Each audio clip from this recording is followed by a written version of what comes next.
వాక్యములోనే ఉంది ప్రభువా. ఓ తండ్రి, నీ వాక్యము నిలుపుతున్నాయినా మేము సిద్ధంగా ఉన్నాం ప్రభువా. నీ దాసుని మాతో మాట్లాడు ప్రభువా. నువ్వేం మాట్లాడవలసినావు తండ్రి. ప్రతి మాటను మా హృదయంలోనైనా నీరు కట్టి లోతుగా పలుకు దయచే ప్రభువా. ఓ తండ్రి, ఓ నైనా నీకే స్తోత్రము చెల్లిస్తున్నాం ప్రభువా. హల్లెలూయా, హల్లెలూయా, హల్లెలూయా, హల్లెలూయా, హల్లెలూయా, హల్లెలూయా. సిలువే నాకు శరణము, శరణము. సిలువే నాకు బలము, ఎంతో బలము. సిలువ యొద్దనే నాకు రక్షణ, ఆ సిలువే నాకు ఆదరణ. సిలువ యొద్దనే నాకు రక్షణ, ఆ సిలువే నాకు ఆదరణ. ఆ సిలువే నాకు ఆదరణ, ఆ సిలువే నాకు ఆదరణ. సిలువే నాకు శరణము, శరణము. సిలువే నాకు బలము, ఎంతో బలము.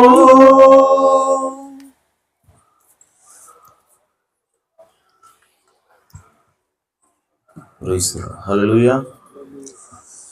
అలాగే నిలబడినట్టుగా పరిశుద్ధ గ్రంథం నుంచి వాక్యం చదువుకుందాం.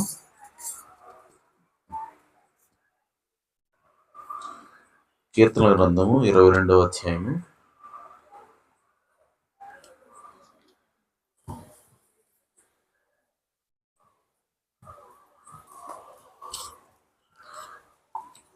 1వ వచనం. కీర్తనల గ్రంథము 22:1. నా దేవా, నా దేవా, నీవు నన్నేలా విడనాడితివి. నన్ను రక్షింపక నా ఆర్తధ్వని వినక నీవేలా దూరముగా ఉన్నావు. దేవుడు తన పరిశుద్ధ వాక్యములకు తన ఆశీస్సులు జోడు చేయను గాక. తలలు వంచి చిన్న ప్రార్థన చేసుకుందాం. సర్వోన్నతుడా, సర్వశక్తి గల తండ్రి, మమ్మల్ని మిక్కిలిగా ప్రేమించిన మా పరలోకపు తండ్రి, మీ ఘననామమునకు స్తుతులు స్తోత్రం చెల్లిస్తున్నాం. ఈ సాయంకాల సమయంలో మరొకసారి మీ వాక్యం చుట్టూ చేరి సహవాసం చేసే భాగ్యాన్ని మాకు ఇచ్చావు నాయన. ఇప్పటి వరకు పాటల ద్వారా మీ నామాన్ని స్తుతించినాం, ఘనపరిచినాం. మీరు నాయన ఈ సమయంలో రంగం మీదకి రమ్మని ఆహ్వానిస్తున్నాం. ప్రభువా, ఇక్కడ నిలబడి నేను కేవలం నిమిత్త మాత్రుని, అల్పుడను, అయోగ్యుని. ప్రభువా, నన్ను మరుగు చేసుకుని మీరే మా అందరితో మాట్లాడమని ప్రార్థిస్తున్నాను. ప్రభువా, మా హృదయాలతో నేరుగా మాట్లాడండి, నా హృదయాలను కదిలించండి. ప్రభువా, ఎవరైతే రక్షణ లేకుండా ఉన్నారో అయా వారితో మీరు మాట్లాడండి ప్రభువా. అయా వారిని ఆకర్షించండి ప్రభువా. అలాగే ఎవరైతే నాయన మిమ్మల్ని నమ్మి ప్రభువా కొనసాగుతున్నారో వారు ఇంకా లోతైనటువంటి అనుభవంలోకి వారిని నడిపించండి ప్రభువా. ఈ సాయంకాల సమయంలో మీరే రంగం మీదకి వచ్చి మా అందరితో మాట్లాడమని మా ప్రభువును రక్షకుడునైనా యేసుక్రీస్తు నామములో ప్రార్థించడి వేడుకుంటున్నాం పరమ తండ్రి. ఆమేన్.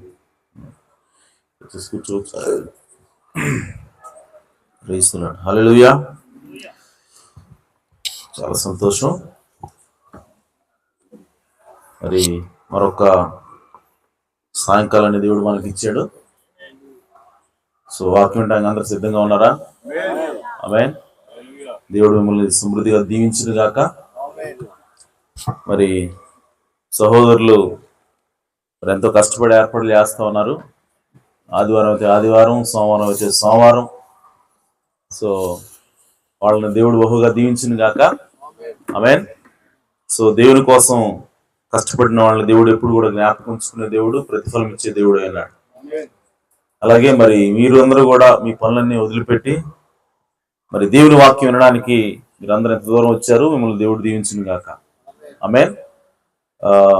బాప్తిస్మా యోహాను కోటాలు పెడితే అందరూ కోటాలకు వెళ్ళేవారంట. ఎక్కడికో తెలుసా? ఆయన ఎక్కడ ఊళ్ళో పట్టాడు. అడవిలో పెట్టాడండి ఆయన. అడవిలో పెడితే ఊళ్ళో ఉన్న వాళ్ళందరూ అడవిలో పోయేవాళ్ళు. అలాగే యేసుక్రీస్తు కూడా ఎక్కడో సముద్ర పొడినో ఎక్కడో అడవి దగ్గర కొండ పక్కన పెడితే అక్కడికి వెళ్ళేవాళ్ళంట వాళ్ళందరూ కూడా. ఆమేన్. సో అదేం చూపిస్తా ఉందంటే ప్రజలకి దేవుడి మీద ఉన్నటువంటి ఆసక్తిని చూపిస్తా ఉంది. హల్లెలూయా. కాబట్టి మీరు కూడా ఆ విధంగానే మరి ఎక్కడ కూటమి పెట్టినా సరే వస్తా ఉన్నారు, దేవుని మాటలు వినాలని మీరు ఆశపడుతూ ఉన్నారు. ఆ ఆశని దేవుడు ఖచ్చితంగా తీర్చును గాక. ఆమేన్. చాలా సంతోషం. మరి ఈ కరెంటు ఇచ్చినటువంటి సహోదరిని దేవుడు దీవించును గాక. సహోదరి మరి సుభాష్ని అంగన్వాడీ టీచర్గా పనిచేస్తుంది. మేము అప్పుడప్పుడు వెళ్తా ఉంటాం సహోదరుడు మేక. నేను వెళ్ళినప్పుడు మరి సేవకులుగా అలాగే సహోదరులుగా మమ్మల్ని ఆదరించి ఆహ్వానించి మరి ప్రార్థన చేయించుకొని పంపిస్తూ ఉంటారు. అప్పుడప్పుడు మరి ప్రేమించి వాళ్ళు అక్కడ ఉన్నటువంటి తినేవి పాలు కావచ్చు ఏదైనా సరే ఇచ్చి పంపిస్తూ ఉంటారు. రొట్టి చేతులు పంపించకూడదని వాళ్ళ ఉద్దేశం. ఆమె సో సహోదరిని దేవుడు దీవించుగాక, తన కుటుంబాన్ని దేవుడు దీవించును గాక. అలాగే మరి కుమారుడికి మరి జాబు సగంలో ఉందని చెప్పి కోచింగ్లో ఉన్నారు. సో దేవుడు వాళ్ళని దీవించును గాక. సో మీరందరూ కూడా మరి దేవుణ్ణి నమ్మాలని, ఇంకా మీరు లోతులో భక్తిలో ఎదగాలన్నది ప్రార్థన అయినది. ఆమేన్. సో కాబట్టి మనందరం కూడా మరి దేవుని కోసం ఉన్నాం, దేవుణ్ణి నమ్ముతున్నాం, దేవుళ్ళలో కొనసాగుతున్నాం. అయితే ప్రియ సోదరి సోదరులారా, నేను ఎప్పుడు బాధపడుతుండేది ఏంటంటే పూర్తిగా దేవుళ్ళలో కొనసాగాలన్నది నా ఆశ అన్నది. ఆమేన్.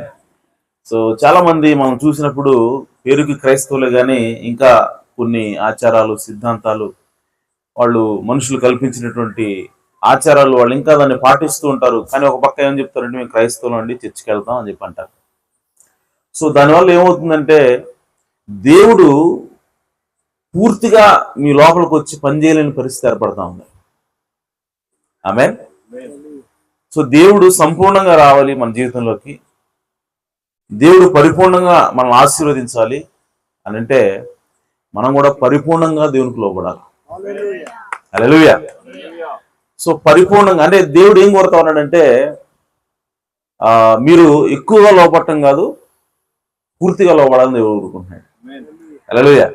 మనం ఏమంటామంటే ఆదివారం చర్చికి వెళ్తున్నాను, కానుకలు ఇస్తున్నాను, బుధవారం చర్చికి వెళ్తున్నాను, వాక్యం వింటున్నాను, ఎక్కడ కూటమి మీద అక్కడికి వెళ్తా ఉన్నాను, ప్రతిరోజు కూడా బైబిల్ చదువుతా ఉన్నాను, ప్రతిరోజు కూడా ప్రార్థన చేసుకుంటా ఉన్నాను, దశమభాగాలు ఇస్తున్నాను. ఇంకా ఏం చేయాలి అని అంటే ఇంకా ఏదైనా సరే లోబడింది ఏదైనా మన లోపల ఉంటే దేవుడు అంటున్నాడు దాని విషయంలో నువ్వు లోబడాలా. అంటే మనకి జనరల్గా మన హ్యూమన్ నేచర్ ఎలా ఉంటుందంటే ఇవన్నీ చేస్తున్నాం కదా, ఒక్కటి చేయకపోతే ఏమవుద్దులే, చిన్నదే కదా అని చెప్పి దేవుడు నేను 90% నెరవేర్చాను, 10% చూస్తాడంటావా? నేను 99% దేవుడు చెప్పినట్టుగా చేస్తున్నాను, 1% దేవుడు క్షమిస్తాడు కదా నన్ను అని చెప్పి మనం అనుకుంటాం. కానీ దేవుడు ఏం కోరుతా ఉన్నాడంటే ఆ 1% కూడా దేవుడికి లోబడాలని కోరుకుంటా ఉన్నాడు. హల్లెలూయా. కాబట్టి ప్రియ సహోదరి సహోదరులారా, మనం ఆశీర్వదించబడాలంటే, దేవుడు మనల్ని పూర్తిగా దీవించాలంటే మనము ఈ యేసుక్రీస్తు చెప్పిన వాక్యం ప్రకారంగా జీవిస్తూ ఏవైతే మనుషులు కల్పించిన ఆచారాలు ఉన్నాయో సిద్ధాంతాలు ఉన్నాయో వాటన్నిటి నుంచి కూడా మనం వాటిని విడిచిపెట్టి మనం పక్కకు రావాలి. హల్లెలూయా. ఎందుకు ఈ మాటలు చెప్తున్నానంటే మనం క్రైస్తవులు అంటున్నాం కానీ కొంతమంది హిందువులు అంటే వారు వేరే వారి విశ్వాసం వాళ్ళదే, నేను వాళ్ళేం కాదంటలేదు. కానీ మన విశ్వాసం అది కాదు కదా, నమ్మిన వాళ్ళు చేస్తారు దాన్ని. ఆమేన్.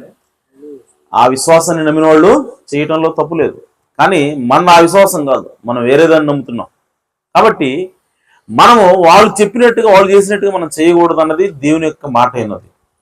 దేవుడు ఏమంటున్నాడంటే మనుషుల పారంపర్యాల చొప్పున మీరు చేయొద్దు, అన్యుల ఆచారాలను మీరు పాటించొద్దు అని చెప్పి దేవుడు చెప్తున్నప్పుడు దానిని కూడా మనం దాన్ని ఆ మాట కూడా వినాల్సిన అవసరం ఉంది. నేను అప్పుడప్పుడు ఆశ్చర్యపోతూ ఉంటాను, అదేంటంటే క్రైస్తవులు ఉన్నారు అంటే, క్రీస్తుని నమ్మిన వాళ్ళు ఉన్నారంటే వాళ్ళు ఖచ్చితంగా ఉన్నత స్థితిలో ఉండాలి. వాళ్ళు ఖచ్చితంగా తలగా ఉండాలి కానీ తోకగా ఉండకూడదు. నమ్ముతారా ఈ మాట? ఆమేన్. సో మీరు ప్రపంచాన్ని కనుక తీసుకుంటే, ప్రపంచంలో ఉన్న దేశాలన్నింటినీ తీసుకుంటే, నా మాటలు జాగ్రత్తగా అర్థం చేసుకోండి. ఎవరైతే క్రీస్తుని అంగీకరించి, ఎవరైతే క్రీస్తుని నమ్మి, ఏ దేశాలైతే మేము క్రైస్తవులు అని చెప్పుకున్నారో, ఆమేన్, వాళ్ళు క్రీస్తుని సంపూర్ణంగా వాళ్ళు వెంబడించారో, మీరు గమనించండి, ఆ దేశాలే ఉన్నత స్థానంలో ఉన్నాయి ఇప్పుడు. కాదంటారా? ఇప్పుడు ప్రపంచంలో ఉన్న అన్ని దేశాల్లో కల్లా ఉన్నతమైన దేశాలు ఏంటి? అభివృద్ధి చెందిన దేశాలు ఏంటి? అమెరికా కావచ్చు, ఇంగ్లాండ్ కావచ్చు, ఆస్ట్రేలియా కావచ్చు, ఏదైనా సరే మీరు తీసుకోండి, అవన్నీ కూడా అభివృద్ధి చెందిన దేశాలు, ఆశీర్వదించబడిన దేశాలే ఉన్నాయి. రైట్? నిజమేనాది? సో దానికి కారణం ఏంటి అంటే వాళ్ళు దేవుణ్ణి సంపూర్ణంగా నమ్మారు కాబట్టి. ఆమేన్. అయితే ప్రియ సహోదరి సోదరులారా, మరి భారతదేశంలో కూడా క్రైస్తవులు ఉన్నారు. మరి భారతదేశంలో ఉన్న క్రైస్తవులు ఉన్నత స్థితిలో ఉన్నారా? చెప్పాలి. ఉన్నత స్థితిలో ఉన్నారా క్రైస్తవులు? లేరు. ఎందుకని? దీని గురించి మనం ఆలోచన చేయాలి. ఆమేన్. సాధారణంగా ఇక్కడ ఉన్నటువంటి క్రైస్తవులు ఏమని ఆలోచిస్తారంటే, వాళ్ళు వేరే దేవుడిని నమ్మారు, మన దేవుడు నిజమైన దేవుడు అని చెప్పి మనకు తెలుసు, కానీ వాళ్ళు వేరే దేవుడిని నమ్మారు. కానీ చూస్తే వాళ్ళు ఆశ్రయించబడుతున్నారు. వాళ్ళకి ఆస్తులు ఉన్నాయి, వాళ్ళకి సంపద ఉంది, వాళ్ళకి సుఖ సంతోషాలు ఉన్నాయి, మనకు లేవు అన్న ఆలోచన వస్తారా? అది ఎవరికైనా వస్తుంది కదా. వచ్చినప్పుడు ఏమేమి ఫీల్ అవుతున్నారంటే, వాళ్ళు పాటించే సిద్ధాంతాలు, వాళ్ళు పాటించే ఆచారాల్లోనే ఏదో ఉన్నది. కాబట్టి మనం కూడా ధనవంతులం కావాలంటే, మనం కూడా బాగా ఉండాలి అంటే, మనం కూడా ఉన్న స్థితిలో ఉండాలంటే, వాళ్ళు పాటించి మనం కూడా పాటించాలి అన్నటువంటి ఒక తప్పుడు ఆలోచనతున్నాం మనం. నేను దేని గురించి మాట్లాడుతున్నానంటే, క్రీస్తు నమ్మిన వాళ్ళు ప్రపంచం మొత్తం చూసుకుంటే వాళ్ళే ఉన్న స్థితిలో ఉన్నారు, కానీ మన దేశంలోనే ఎందుకు ఈ దరిద్రంలో ఉన్నారు వీళ్ళు అన్న దాని గురించి మాట్లాడుతున్నా. అర్థమవుతుందన్నమాట. సో ఇక్కడ ఉన్న క్రైస్తవులు ఏం చూస్తున్నారంటే, పక్కన ఉన్నటువంటి వేరే విశ్వాసంలో ఉన్న వారిని వాళ్ళు చూస్తూ ఉన్నారు. చూస్తున్నప్పుడు వాళ్ళు ఉన్న స్థితిలో ఉన్నారు. సో ఇప్పుడు మనకి ఇక్కడ ఉన్నవాడికి ఏం ఆలోచన వస్తూ ఉందంటే, వాళ్ళు ఉన్న స్థితిలో ఉండడానికి కారణం ఏంటి అని అంటే, వాళ్ళు పాటించేటువంటి ఆచారాలు వాళ్ళకి కారణంగా ఉన్నాయి.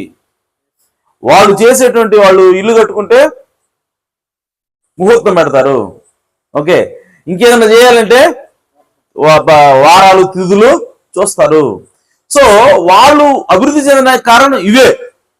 కాబట్టి మనం అభివృద్ధి చెందాలన్నా కూడా మనం కూడా అవి పాటించాల. మళ్ళీ క్రీస్తే, ప్రార్థనే, మన లోపల ఎక్కడో అది ఉంది, అందుకోసం ఇంకా పాటిస్తున్నాం వాటిని.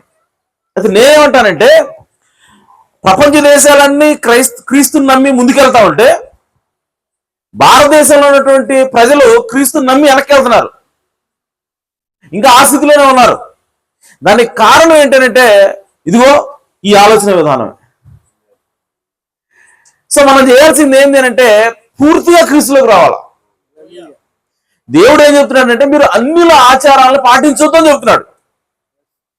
సో ఆ విధంగా పేరుకి మేము క్రైస్తవం చెబుతూ అన్నిల ఆచారాలను పాటిస్తే దేవుడు మిమ్మల్ని దీవించడు, ఆశ్రయించడు. ఇది రాసి పెట్టుకోండి, ఓకే. దేవుడు మిమ్మల్ని సంపూర్ణంగా ఆశీర్వదించాలంటే, ఇంకోటి, యేసుప్రభువు ఆశీర్వదించడా? యేసుప్రభువు దీవించడా? ప్రపంచ దేశాల్లో ఈ రోజు ఉన్న స్థితిలో ఉన్న వాళ్ళందరూ యేసుప్రభువు దీవించిన వాళ్ళే. హల్లెలూయా. ఇంకో రకంగా చెప్పాలంటే, ఇప్పుడున్నటువంటి మీరు ఏ దేవుడైనా తీసుకోండి, ఆమేన్, ఏ దేవుడైనా తీసుకోండి, ఏ దేవుణ్ణి పూజిస్తే ఎక్కువ ఆశ్రయించబడుతున్నారు? క్రీస్తుని ఆరాధిస్తేనే. ఒక డైరెక్టర్ని ఒక ఇంటర్వ్యూ క్వశ్చన్ అడిగాడు, మీరు దేవుని నమ్మరు కదండి, ఒక్కవేళ మీరు నమ్మాల్సి వస్తే ఏ దేవుడు నమ్ముతారు అని చెప్పి అడిగాడు. అడిగితే ఆ డైరెక్టర్ ఏమన్నా తెలుసా, నేను ఇందులో కకృతి ఎందుకండి, ఏ దేవుడైతే నిజంగా, ఏ దేవుడిని నమ్ముకుంటే నిజంగా అభివృద్ధి చెందుతామో, ఏ దేవుడిని నమ్మితే ఈ ప్రపంచం అగ్రగామిగా ఉందో, ఏంటి, ఏ దేశం అయితే ఈ ప్రపంచంలో అగ్రగామిగా ఉందో ఆ దేశం ఏ దేవుడు నమ్ముతుందో చూసి ఆ దేవుడు నిజమైన దేవుడు నమ్ముతా అన్నాడు ఆయన. హల్లెలూయా. కరెక్ట్గా చెప్పాడు కదా. ఆయన ఏమన్నాడంటే ప్రపంచ దేశాల్లో ఉన్న ప్రతి దేశం కూడా దేవుడు నమ్ముద్ది కదా. నమ్మినప్పుడు ఏ దేశం అయితే అత్యధికంగా దీవించబడిందో ఆ దేవుడే నిజమైన దేవుడని కదా. సో కాబట్టి అతను ఏమన్నాడంటే ప్రపంచ దేశాల కల్లా అత్యంత దీవించబడింది, అత్యంత ధనిక దేశం లేదంటే పవర్ఫుల్ కంట్రీ ఏంటి? అమెరికా కదా. మరి అమెరికా దేవుడు ఎవరు? యేసుక్రీస్తు కదా. కాబట్టి ఒకవేళ నమ్మాల్సి వస్తే యేసుక్రీస్తు నమ్ముతా అన్నాడు ఆయన. హల్లెలూయా. సో కాబట్టి యేసుక్రీస్తు దీవిస్తాడని మనకు అర్థమైంది, అందులో డౌట్ లేదు. కానీ ఇక్కడ ఎందుకు దీవించట్లా? మరి ఇది ఆలోచన చేయాలి. మరి ఎవరిలో లోపం ఉంది? యేసులో లోపం ఉందా? లేదు. మరి ఇక్కడ మనం దీవించబడకపోవడానికి కారణం ఏంటంటే ఎక్కడ లోపం ఉంది? మనలో లోపం ఉంది. హల్లెలూయా. రైట్. ఇప్పుడు ఇంకో విషయం కూడా చెప్తాను. అదేంటంటే మనము దీవించబడకపోవడానికి, క్రైస్తవులు అయినప్పటికీ క్రీస్తుని నమ్మినప్పటికీ దీవించబడకపోవడానికి కారణం ఏంటంటే ఇంకోటి మేజర్ ప్రధానమైన కారణం కులం అండి. ఓకే, దీనిరా కులం గురించి మాట్లాడుతున్నావు ఏంది అని చెప్పంటే, ప్రియ సోదరి సోదరులారా, అసలు క్రైస్తవుడికి కులానికి సంబంధం లేదు. నమ్ముతారా మాట? క్రైస్తవుడికి కులానికి సంబంధం లేదు, క్రీస్తుకి కులానికి సంబంధం లేదు అసలు. ఓకే, అయితే ఈరోజు మనము నేను ఫలానా కులస్తుని అని చెప్పి నువ్వు నమ్మినంత కాలం దేవుని దీవించడం నిజమండి ఇది. ఎందుకనంటే, ఎందుకో చెప్పనా, నేను ఫలానా కులం అని చెప్పి నమ్ముతున్నావు అంటే దాని అర్థం ఏంటి? మనం ఎవరిని నమ్ముతున్నాం? కుల వ్యవస్థను నమ్ముతున్నాం. అంటే కులాలు ఉన్నాయని నమ్ముతున్నాం. కులాలు ఉన్నాయంటే విభజన ఉంది అంటే ఒక కులం ఎక్కువ కులం తక్కువ అని నమ్ముతున్నాం. అంటే వాడు పుట్టుకతోనే నాకంటే తక్కువడు, లేదా వాడు పుట్టుకతో నాకంటే ఎక్కువడు అని చెప్పి నమ్ముతున్నాం. సో అలా నమ్మినప్పుడు క్రైస్తవులుగా మనం అనేక కులాల నుంచి వస్తాం. వచ్చినప్పుడు ఇప్పుడు ఒక చర్చిలో అనేక కులాల వాళ్ళు ఉంటారు. ఓకే, సో ఉన్నప్పుడు ఒక కులం వాడిని ఇంకొక కులం వాడిని ప్రేమించగలరా సంపూర్ణంగా? వీడు నా సహోదరుడు అని చెప్పగలరా? చెప్పలేడు. ఎక్కడో లోపల ఒక మూల ఉంటుంది, తెలియకుండా ఒక విభజన ఉంటుంది హృదయంలో. దేని బట్టి అంటే కులాన్ని బట్టి. ఓకే, సో అందుకోసం దేవుడు మన లోపలికి, హృదయం లోపలికి పూర్తిగా రాలేడండి. ఓకే, అండ్ ఇంకోటి ఏంటంటే అసలు కులం ఉందని చెప్పింది ఎవరు? యేసు చెప్పాడా? బైబిల్ చెప్పిందా? మరి ఎవరు చెప్పారు? వేరే మత విశ్వాసం చెప్పింది, బైబిల్ చెప్పలేదు దాన్ని. బైబిల్ ఏం చెప్పిందనంటే మనుషులు, ఈ భూమి మీద ఉన్న ప్రతి మనిషి కూడా ఒక్క మనిషి నుంచే వచ్చాడని చెప్తున్నాడు. ఆమేన్. బైబిల్ ఏం చెప్తుంది? ఈ భూమి మీద ఉన్న మనుషులు, దేశంలో ఉన్న మనుషులు కాదు, ఈ భూమి మీద ప్రపంచంలో ఉన్నటువంటి మనుషులందరూ కూడా అవ్వాదాం నుంచే వచ్చారు అని చెప్తా ఉంది. అంటే దాని అర్థం ఈ భూమి మీద ఉన్నటువంటి ప్రజలందరూ కూడా అన్నదమ్ములే. ఆమేన్. వాడు తెల్లగా ఉండని, నువ్వు నల్లగా ఉండని. ఆమేన్.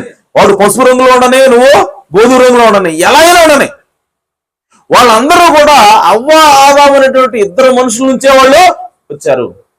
అంటే ప్రపంచంలో ఉన్నటువంటి మనుషులు అందరూ కూడా అన్నదమ్ములే, ఒక్క ఫ్యామిలీయే అని బైబిల్ చెప్తా ఉంది. కానీ దానికి ఆపోజిట్ గా కులం ఏం చెప్తా ఉంది? కుల వ్యవస్థ ఏం చెప్తా ఉంది? వేరే వాళ్ళ యొక్క మత విశ్వాసం ఏం చెప్తా ఉంది అంటే కులాలు అనేవి ఉన్నవి, విభజన అనేది ఉన్నది. అందరూ కూడా ఒక చోట నుంచి రాలేదు. ఒకళ్ళు తల్ల నుంచి వచ్చారు, ఒకళ్ళు భుజాల నుంచి వచ్చారు, ఒకళ్ళు పొట్ల నుంచి వచ్చారు, ఒకళ్ళు కాళ్ళ నుంచి వచ్చారని చెప్పి చెబుతా ఉంది. అంతటితో ఊరుకుంటూ పోయిండేది. అదేమంటుంది? ఇంకా తల్ల నుంచి వచ్చినవాడు గొప్పవాడు, భుజాల నుంచి వచ్చినవాడు కొంచెం తక్కువ. ఓకే, పొట్ల నుంచి వచ్చిన వాడు ఇంకొంచెం తక్కువ, కాలువ నుంచి వచ్చిన వాడు అసలు పూర్తిగా దరిద్రుడు, వాడి పేరు శూద్రుడు. ఓకే, సో కాబట్టి వాడు ఆ కాలం నుంచి వచ్చిన వాడు చదువుకోకూడదు, వాడు వ్యాపారాలు చేయకూడదు, వాడికి అసలు ఏం చేయకూడదు, వాడు ఎప్పుడు కూడా బానిసత్వం చేసి బతకాల్సిందే అని చెప్పింది. ఈ విశ్వాసం ఎవరిది? వేరే వాడిది, క్రైస్తవ విశ్వాసం కాదు అది, బైబిల్లో లేదు అది. కానీ ఇప్పుడు క్రైస్తవులను చెప్పుకునే వాళ్ళు ఏమంటున్నారు? నేను ఫలానా కులస్తుణ్ణి, నేను ఫలానా వాడిని, నేను ఫలానా వాడిని అని చెబుతున్నావంటే నువ్వేం చెప్తున్నావు అని అంటే, ఫర్ ఎగ్జాంపుల్ నేను మాది వాడిని చెప్పాను అనుకుంది, అక్కడ నుంచి నువ్వేం చెప్తున్నావు? నేను కాలం నుంచి వచ్చానని చెబుతున్నావు. అవే క్రైస్తవులే, కానీ అతను ఏమంటాడు? నేను బేపనుడు అని చెప్పి అన్నాడు అనుకో, అతను ఏమంటాడు? నేను బ్రహ్మ తల నుంచి వచ్చానని చెప్తున్నాను అంటున్నాడు. క్రైస్తవుడే, కానీ ఏమంటున్నాడు? కులాన్ని నమ్ముతున్నాడు. అంటే క్రైస్తవుడే ఉండి వేరే మత గ్రంథాలు చెప్పిందా నమ్ముతున్నాడు అతను. అర్థమైందా? సో నువ్వు నేను ఫలానా కులం చెబుతున్నావు అంటే అర్థం ఏంటి? ఆ 4 భాగాల్లో ఏదో ఒక భాగం నుంచి వచ్చానని చెబుతున్నావు నువ్వు. కానీ బైబిల్ ఏం చెబుతుంది? అవ్వాదం నుంచి వచ్చానని చెబుతుంది మనం. అదేగా? సో నువ్వు అక్కడే నీ విశ్వాసం వెళ్ళిపోతుంది. నువ్వేం నమ్ముతున్నావంటే వేరే మత విశ్వాసం నమ్ముతున్నావు తప్ప బైబిల్ నమ్మట్లా. ఆది కాండంలో మొదటి అధ్యాయం నువ్వు నమ్మట్లేదు అర్థం. అదేగా? బైబిల్లో ఉన్నటువంటి మొదటి గ్రంథంలో ఉన్నటువంటి మొదటి అధ్యాయం నువ్వు నమ్మట్లా, కానీ ప్రేరుకి క్రైస్తవుడివి. అందుకోసమే మనం ఈరోజు క్రైస్తవులుగా ఉన్నప్పటికీ, పేరు పిలువబడుతున్నప్పటికీ, ఈరోజు భారతదేశంలో ఇంకా దరిద్రంగా ఎందుకున్నామనంటే దీనివల్లనే, దీన్ని నమ్మటం వల్లనే. కాబట్టి మనం దీన్ని విడిచిపెట్టాల. మీరు నిజంగా ఆశీర్వించబడాలని కోరుకున్నారా? క్రీస్తు మిమ్మల్ని ఆశీర్వించాలని మీరు ఆశపడుతున్నారా? అయితే ఈ రోజు నుంచి మీరేం చెప్పాలంటే, నేను ఆ కులస్తుని కాదండి, ఆమేన్, నాకు అసలు కులమే లేదని నమ్మాలి. ఆమేన్. ఇంకోటి ఏంటంటే అది సత్యమైనది, నేను అబద్ధం చెప్పట్లేదు. బైబిల్ ఏం చెప్తుందనంటే మనము ఒక్క మనిషి నుంచే వచ్చాం, మనం ఆదాము నుంచి, అవ్వ నుంచే మనం వచ్చాను బైబిల్ చెప్తా ఉంది. కానీ కులం అంటే అర్థం ఏంటి? రకరకాల ఒక 4 మనుషులు ఉంటే ఆ 4 మనుషుల నుంచి వచ్చారని చెబుతుంది. ఓకే, సో కాబట్టి ప్రియ సోదరి సోదరులారా, ఈ రోజు మనం ఆ విధంగా దరిద్రంలో ఉండడానికి కారణం ఏంటంటే ఆ కుల వ్యవస్థ మనం నమ్ముతున్నాం కాబట్టి ఆ దరిద్రంలో ఉన్నాం. కుల వ్యవస్థ నమ్ముతున్నాం అంటే నువ్వు బైబిల్ని పూర్తిగా నమ్మట్లేదని అర్థం. ఆమేన్. కాబట్టి మనం నిజంగా ఆశ్రయించబడాలంటే ఆ మోసం నుంచి, ఆ అబద్ధం నుంచి, కుల వ్యవస్థ అనేటువంటి అబద్ధం నుంచి మనం బయటికి రావాలి. ఫస్ట్ అసలు నీకు నువ్వు వేరేవాడు పలానా కులం చెప్పడం కాదు, నీకు నువ్వే నేను ఆ కులానికి కాదు, నా మీద మోసంగా రుద్దారు దాన్ని, నేను శూద్రుని కాదు, నేను బ్రాహ్మణుని కాదు, ఏది కాదు, నేను మనిషి నుంచి వచ్చాను, నేను అవ్వాదాము కుమారుణ్ణి. ఆమేన్. సో మనందరం కూడా ఒకటే అని చెప్పి మనం నమ్మాలా ఫస్ట్. ఆమేన్. అలా నమ్మి కులాన్ని త్యజించండి, కులాన్ని పక్కన పెట్టండి. కులాన్ని బట్టి వేరే వాళ్ళని తక్కువగా చూడటం మానేయండి, కులాన్ని బట్టి వేరే వాళ్ళని ఎక్కువ చూడటం కూడా మానేయండి. ఆమేన్. నిజమది. అప్పుడే యేసుక్రీస్తుని పూర్తిగా ఆశ్రయిస్తాడు. ఎందుకనంటే నువ్వు ఇప్పుడు బైబిల్ పూర్తిగా నమ్ముతున్నావు అర్థం. నువ్వు ఎంతకాలం అయితే నేను తక్కువ వాడు ఎక్కువ, లేదంటే నేను ఎక్కువ వాడు తక్కువ అని చెప్పి నువ్వు నమ్ముతున్నావంటే నువ్వు యేసుక్రీస్తు చెప్పినటువంటి వాక్యం నువ్వు నమ్మట్లేదు పూర్తిగా అర్థం. హల్లెలూయా. నువ్వు ఎంతకాలం అయితే బానిస అని చెప్పి నువ్వు అనుకుంటావు, నువ్వు బానిసగానే ఉంటావు. ఎందుకనంటే అది వాక్యానికి వ్యతిరేకంగా నమ్ముతున్నావు కాబట్టి దేవుడు రాడు. కాబట్టి ప్రియ సోదరి సోదరులారా, మనం ఆశ్రయించబడాలంటే పూర్తిగా బైబిల్ నమ్మాలి. బైబిల్ ఏముందో చూడండి, ఆ బైబిల్లో ఉన్నదే సత్యమైనది. దానికి వ్యతిరేకంగా ఉన్నది ఏదైనా సరే, ఎన్ని యుగాల నుంచి ఉన్నా సరే, ఎన్ని తరాల నుంచి ఉన్నా సరే, అది అబద్ధం అని చెప్పి మనం నమ్మాలి. హల్లెలూయా. ఎందుకంటే అది చెబుతున్నది ఎవరంటే దేవుడు చెబుతున్నాడు స్వయంగా. మనం ఒక్క మనిషి నుంచి వచ్చామని ఎవరు చెబుతున్నారు? దేవుడు చెప్తున్నాడు. అంతేగాని కాళ్ళ నుంచి వచ్చినట్టుగా యేసుక్రీస్తు చెప్పట్లా. కాబట్టి మనం నిజంగా ఆశ్రయించబడాలంటే ముందు కుల వ్యవస్థని పక్కన పెట్టాలి. అప్పుడే దేవుడు సంపూర్ణంగా మనం ఆశ్రయిస్తాడు. హల్లెలూయా. సో కాబట్టి ప్రియ సోదరులారా, మీరు దీవించబడాలన్నది నా ఆలోచన ఉన్నది. ఆమేన్.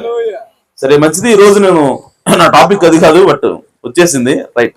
సో ఈ రోజు నేను దేని గురించి మాట్లాడాలనుకుంటున్నాను అంటే, చదువుకున్న వాక్య భాగం నుంచి ఒకసారి 22వ అధ్యాయము, కీర్తన గ్రంథం 22వ అధ్యాయము 1వ వచనం.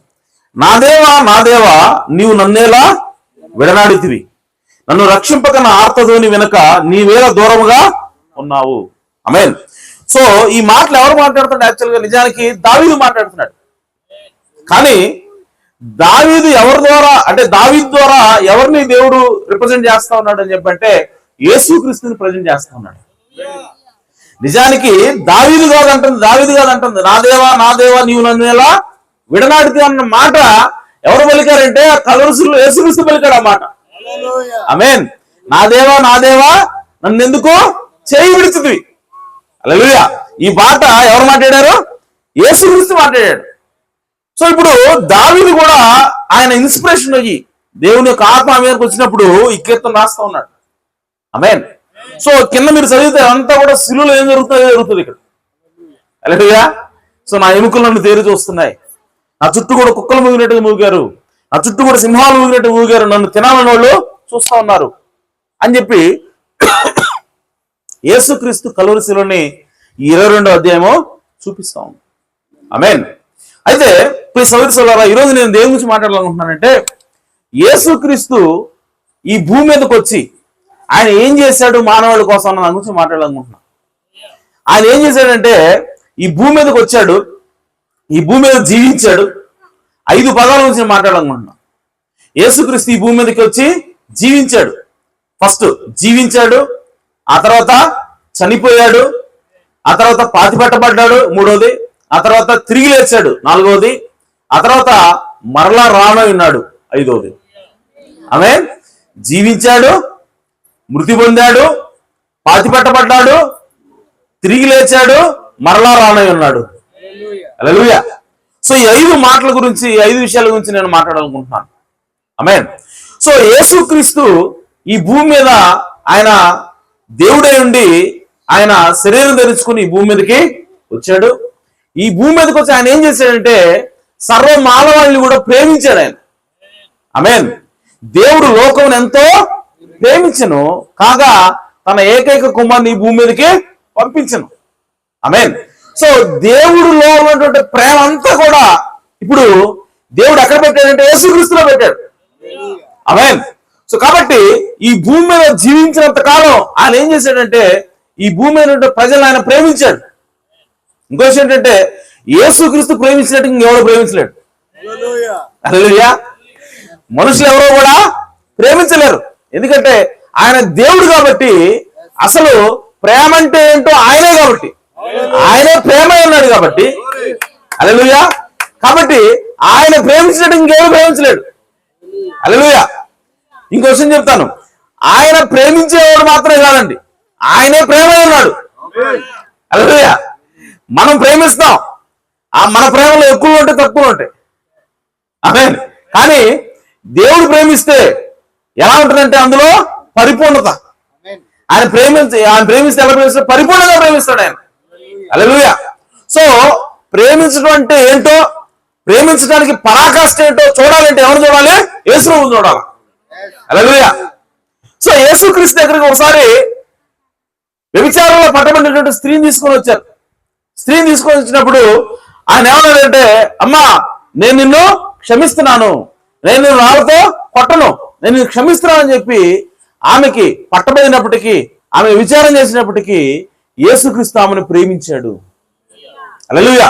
అంటే ఎవరైతే తప్పులు చేస్తారో, ఎవరైతే క్షమించడానికి కూడా అర్హత లేదో వాళ్ళను కూడా ప్రేమించగలిగేవాడే యేసుక్రీస్తు ఉన్నాడు. హల్లెలూయా. నువ్వు నేను ఆయన ప్రేమించలేకపోవచ్చు, కానీ యేసుక్రీస్తు ప్రేమించాడు ఆ విధంగా. హల్లెలూయా. ఇంకో విషయం తెలుసా, యేసుక్రీస్తు ఏమన్నాడంటే, నీ పాపాలు నేను క్షమించాను అన్నాడు. ఆమేన్. నీ పాపాలు నేను క్షమించాను అన్నాడు. అంటే అందరూ కూడా అక్కడ ఉన్నటువంటి శాస్త్రుల పరిశీలన కూడా ఏం మాట్లాడుతున్నాడైనా,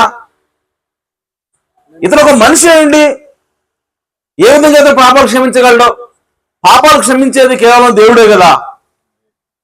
మరి ఇతను మనిషి అంటే ఏ విధంగా ఇతను పాపాలు క్షమిస్తున్నాడు అని చెప్పి వాళ్ళందరూ కూడా అభ్యంతరపడ్డారు. అయితే ఆయన ఒక ప్రశ్న అడిగాడు, అమ్మా మీరు నేను క్షమించాను అన్నదానికి మీరు అభ్యంతరపడుతున్నారు, స్వస్థపరచడం ఈజీయా క్షమించడం ఈజీయా అని అడిగాడు ఆయన. రోగి ఉంటే అతన్ని స్వస్థపరచడం ఈజీయా క్షమించడం ఈజీయా అన్నాడు. మిమ్మల్ని అడిగితే ఏం చెప్తారండి? స్వస్థపరచడం ఈజీయా క్షమించడం ఈజీయా? క్షమించడమే ఈజీ, అంతేనా? స్వస్థపరచడం కదా. హల్లెలూయా. క్షమించడం చాలా ఈజీ, స్వస్థపరచడం అంటే కష్టం. కానీ ప్లీజ్ సోదరి సోదరులారా, అదో క్షమించడం అంటే ఏంటో తెలుసా? క్షమించడం అంటే ఏంటో తెలుసా? క్షమించడం అంటే నీవు నా పట్ల ఒక తప్పు చేసావు, లేదా నువ్వు ఒక తప్పు చేసావు. ఓకే, తప్పు చేసినప్పుడు తప్పుకి శిక్ష ఉంటుందిగా. హల్లెలూయా. తప్పుకి శిక్ష ఉంటుంది. ఇప్పుడు నేను వచ్చి నీ తప్పు నేను క్షమిస్తున్నాను అని చెప్పాను అనుకో, దాని అర్థం ఏంటో తెలుసా? నువ్వు చేసిన తప్పుకి వచ్చే శిక్ష ఉంటో చూసావా, ఆ శిక్ష నేను తీసుకుంటాను అర్థం. హల్లెలూయా. క్షమించడం అంటే ఏంటి? ఆ శిక్షనే భరించడం. నువ్వు చేసిన తప్పుకి 1000 రూపాయలు కట్టాలనుకో, నేను క్షమించా అంటే ఎవరు కట్టాలి ఇప్పుడు 1000 రూపాయలు? నేను కట్టాలి. అర్థమైందా? నువ్వు చేసిన తప్పుకి 100 కోట్ల రూపాయలు తినాలా, నేను పోయి నేను అతను క్షమిస్తున్నా అని చెప్పాను అనుకో, ఇప్పుడు ఎవరు తినాలి? ఎవరు కట్టాలా ఫైన్? నేను కట్టాలా. ఆమేన్. నువ్వు చేసిన తప్పుకి నువ్వు మరణించాలా. ఇప్పుడు పోయి యేసు ప్రభు నేను క్షమిస్తున్నాను అన్నాడు. ఆమేన్. ఇప్పుడు ఎవరు చనిపోవాలి? యేసు ప్రభు చనిపోవాలి. హల్లెలూయా. క్షమించడం అంటే అది. శాస్త్ర పరిశీలన అన్నారు, వాళ్ళు స్వస్థపరచడం ఈజీ కాదు, క్షమించడం ఈజీ అనుకున్నారు. ఆమేన్. కానీ యేసు ప్రభు తెలుసు క్షమించడం అంటే ఏంటో. ఎందుకు ఆ క్వశ్చన్ అడిగాడు అనుకున్నావు? ఏది ఈజీ అన్నాడు ఆయన.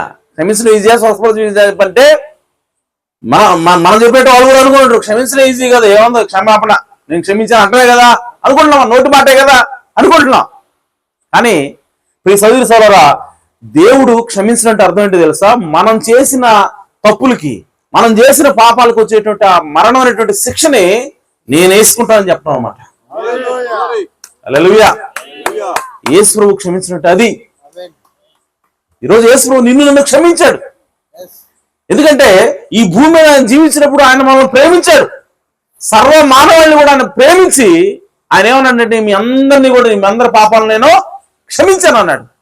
హల్లెలూయా. అంటే మీరందరూ కూడా చనిపోవాలి, కానీ మీ అందరి బదులు నేను చనిపోతాను అన్నాడు. హల్లెలూయా. అలాగే ఈ సోదరి సోదరా, లాజరు సమాధి దగ్గరికి వెళ్ళాడు. ఆయన సమాధి దగ్గరికి వెళ్ళినప్పుడు వాళ్ళందరూ కూడా ఏడుస్తున్నారు, వాళ్ళ సిస్టర్ సహోదరులు కూడా ఏడుస్తూ ఉన్నారు. ఏడుస్తున్నప్పుడు యేసుక్రీస్తు ఆయన లేపగలడని తెలుసు, సమాధి నుంచి ఆయన లేస్తాడని తెలుసు, ఆయనకి ఆ శక్తి ఉన్నదని తెలుసు, తెలిసి కూడా యేసుక్రీస్తు ఏడ్చాడంట. ఎందుకంటే వాళ్ళు పడుతున్నటువంటి బాధ, వాళ్ళు అనుభవిస్తున్నటువంటి శోధన, ఆమేన్, ఆ ఏడ్పు, కన్నీళ్లు, ఇవన్నీ చూసి యేసుక్రీస్తు కదిలిపోయాడంట. ఆయన స్వయంగా దేవుడే అండి. ఆమేన్. ఆయన మనుషుల యొక్క ఎమోషన్స్ ని ఆయన అర్థం చేసుకోగలుగుతున్నాడు. హల్లెలూయా. అంటే దాని అర్థం ఏంటంటే, యేసుక్రీస్తు ఎవరైనా సరే కష్టాల్లో ఉంటే, ఎవరైనా సరే బాధల్లో ఉంటే ఆయన కదిలిపోతాడు, ఆయన చెలించిపోతాడు. ఆమేన్. సో చెలించిపోయి ఎవరైతే బాధలో ఉన్నారో, ఎవరైతే ఇబ్బందుల్లో ఉన్నారో వాళ్ళ పక్కన వెళ్ళి నిలబడి వాళ్ళకి ధైర్యం చెప్పే దేవుడు అన్నాడు ఆయన. హల్లెలూయా. ఈరోజు మనం కూడా ఏదైనా శోధనలో ఉన్నామా, బాధలో ఉన్నామా నువ్వు అనుకోవచ్చు, ఆయన దేవుడు కదా, ఆయనకేం కష్టాలు ఉంటాయి, ఆయనకేం బాధలు ఉంటాయి, ఆయనకేం తెలుసు మా బాధలు, మేము మనుషులమే, ఆమేన్, మాకు ఎన్నో బాధలు ఉన్నాయి, ఎన్నో కష్టాలు ఉన్నాయి, ఆయనకు అర్థం కావు కదా అని చెప్పి మనం అనుకోవడానికి లేదండి. ఎందుకనంటే మన బాధ ఏంటో, మనం ఎలాంటి శోధన గుండా, ఎలాంటి వేదన గుండా వెళ్తున్నాం ఈ శరీరంలో అర్థం చేసుకోవడానికే అసలు ఆయన శరీరంలో వచ్చాడు. హల్లెలూయా. ఎందుకు? దేవుడు యేసుక్రీస్తు ఎవరో దేవుడు. దేవుడే ఉండి దేవుడు ఆత్మ కనుక ఆత్మగా ఉన్నప్పుడు మన శరీరంలో మనుషులుగా మనం ఏ బాధ అనిపిస్తున్నామో, మనం ఎలాంటి శోధన అనిపిస్తున్నామో, ఎలాంటి పరిస్థితుల్లో తప్పు చేయాల్సి వచ్చిందో ఇవన్నీ ఆత్మగా ఉన్నట్టు దేవుడికి అర్థం కావు. అర్థమైందా? అందుకోసం ఆయన ఏమన్నాడంటే, నేను ఆ కొండ మీద దిగి వస్తున్నా. కొండ మీద దిగి వచ్చినప్పుడు ఆ కొండ అంచు ముట్టుకున్నా సరే చచ్చిపోతారు మీరు, కాబట్టి మీరు దూరంగా ఉండండి, నా దగ్గరికి రాబాకండి అని చెప్పి, ఈవెన్ ఒక పశువు వచ్చి నేను దిగిన కొండ తాకినా సరే ఆ పశువు కూడా చంపేస్తాను నేను అంటున్నాడు. ఎప్పుడు? పాత నిబంధనలో. హల్లెలూయా. ఆత్మగా ఉన్న దేవుడు మన బాధల్లో అర్థం కానప్పుడు ఆమేన్ అని ఏమంటాడంటే, నేను దిగొచ్చిన కొండ కూడా మీరు ముట్టుకోవడం లేదు, మీరంతా కూడా పాపం చేస్తున్నారు, మీ మీద నాకు కోపంగా ఉంది. ఆమేన్. కాబట్టి మీరు వచ్చారా, నేను మిమ్మల్ని కాల్ చేస్తా అంటున్నాడు. అదే దేవుడు 2000 సంవత్సరాల క్రితం మన బాధలు ఎలా ఉంటాయో, ఆమేన్, మన యొక్క శరీరంలో మనం ఎలాంటి స్థితిలో మనం ఉన్నామో, మనకు ఎలాంటి శోధనలు వస్తాయో, మనకు ఎలాంటి పరిస్థితుల్లో మనం ఎలాంటి తప్పులు చేస్తామో, ఇవన్నీ కూడా ఆయన స్వయంగా రుచి చూసి తెలుసుకోవడానికి ఈ భూమి మీదకి ఆయన శరీరం తెరుచుకుని వచ్చాడు. హల్లెలూయా. బైబిల్లో ఉంది, ఆయన మనం వెళ్ళిన ప్రతి ఎమోషన్ గుండా, ప్రతి శోధన గుండా ఆయన వెళ్తా ఉన్నాడు. కాబట్టి మనం ఏం చెప్పినా సరే అర్థం చేసుకోవడానికి సిద్ధంగా ఉన్నాడు. ఇది అనుకోవచ్చు, దేవుడికి నేను పడే భాగానికి తెలియదు కదా, ఆయన దేవుడు కదా అని చెప్పి అనుకుంటున్నాం మనం. కాదు కాదు, మనం ఈ రోజు అనుభవిస్తున్న ప్రతి బాధ కూడా ఆయన శరీరం ఆయన అనుభవించాడు. కాబట్టి నీ బాధ ఏదైనా సరే నువ్వు యేసుకు చెబితే ఆయన అర్థం చేసుకోవడానికి ఆయనకి ఆల్రెడీ అనుభవం ఉంది. అనుభవం లేని దేవుడు కాదు. శరీరంలో ఎలాంటి బాధలు ఉంటాయో, శరీరంలో ఉన్నప్పుడు ఎలాంటి శోధన ఉంటుందో తెలియని దేవుడు కాదు మన దేవుడు. హల్లెలూయా. కాబట్టి ఆ లాజరు సమాధి దగ్గర వాళ్ళందరూ ఏడుస్తుంటే ఆయన కదిలిపోయి, ఎందుకంటే వాళ్ళని ప్రేమిస్తా ఉన్నాడు. ఆయన ప్రేమించి కదిలిపోయి ఆయన ఏం చేశాడంటే, అమ్మా నీ సహోదరుడు మరణాలు తిరిగి లేస్తాడు అని చెప్పి ఆ బండను తొలగించమన్నాడు. ఆయన బిగ్గరగా కేకలు వేశాడు, లాజరు బయటికి రా అన్నాడు. లాజరు పేతరస్తలతో చుట్టబడి సజీవుడిగా ఆయన బయటకు వచ్చాడు. దానికి కారణం ఏంటంటే, యేసుక్రీస్తు ఈ భూమి మీద జీవించినప్పుడు మనం అందరూ కూడా ప్రేమించాడు ఆయన. హల్లెలూయా. ఆ తర్వాత ఆయన చనిపోయాడండి. ఆమేన్. ఆయన మరణిస్తా ఉన్నాడు. ఆయన మరణిస్తూ ఆయన ఏం చేశాడంటే, ప్రియ సోదరి సోదరా, ఆయన మరణిస్తూ మనల్ని రక్షిస్తా ఉన్నాడు. ఆమేన్. ఆయన మరణం అప్పచెప్పారు. ఆయన్ని జుట్టు పట్టుకొని పీకుతున్నారు, ఉమ్మి వేశారు, కొడుతున్నారు, ముళ్ళకిరీతో మొత్తారు, నొక్కారు, రక్తం కారుతా ఉంది. సో యేసుక్రీస్తు ఆ కలువరి శిలువలోకి ఎక్కాడు. ఆ కలువరి శిలువలో యేసుక్రీస్తు చనిపోతా ఉన్నాడు. ప్రియ సోదరి సోదరా, బైబిల్ ఎలా పెట్టిందంటే, యేసుక్రీస్తు ఆ శిలువ మీద ఉన్నప్పుడు ఆ సైనికుడికి అనుమానం వచ్చింది, చనిపోయాడా బ్రతికున్నాడా తెలుసుకోవాలి అని చెప్పి అనుమానం వచ్చి ఆ బరిసె తీసుకుని పక్కలో పొడిచాడు. బెల్లం తీసుకుని పొడిచినప్పుడు మీరు గమనించండి, అక్కడ ఏం రాయబడిందంటే, రక్తము నీళ్లు వేరువేరుగా వేరే బయటికి వచ్చినట్టుగా ఉంది. ఆమేన్. అయితే సైంటిస్టులు ఏం చెప్పారు తెలుసా, రక్తము నీరు యాక్చువల్గా మన శరీరంలో కలిసిపోయి ఉంటాయి. మన కుచ్చితే ఏమొస్తుంది, బయటికి రక్తం వస్తుంది. కానీ ఆ రక్తాన్ని బయట తీసుకొస్తే పుంచితే ఆ రక్తం లోపల ఉన్నటువంటి నీరు వేరైపోద్ది. శరీరంలో ఉన్నప్పుడు వేరు కాదు, బయటికి తీసిన తర్వాత వేరవుతుంది. కానీ యేసుక్రీస్తుని బెల్లంతో పొడిచినప్పుడు ఆల్రెడీ వేరైపోయినాయి రక్తము నీరు. ఆమేన్. అయితే దాని అర్థం ఏంటి అని చెప్పంటే, సైంటిస్టులు చెప్తున్నారంట, ఎవరైనా సరే బాధతో, ఎవరైనా సరే వేదనతో, వాళ్ళు పట్టరాని బాధతోటి, బాధ అంటే నొప్పితో వచ్చే బాధ కాదండి. ఆమేన్. కొట్టడం వల్ల లేదంటే మేకులు కూర్చడం వల్ల వచ్చే బాధ అది కాదు, ఫిజికల్ బాధ కాదు, మానసికమైన బాధ, మానసికమైన వేదన ఎవరైతే అనుభవిస్తారో వాళ్ళ యొక్క రక్తము నీరు వేరవుతుందంట.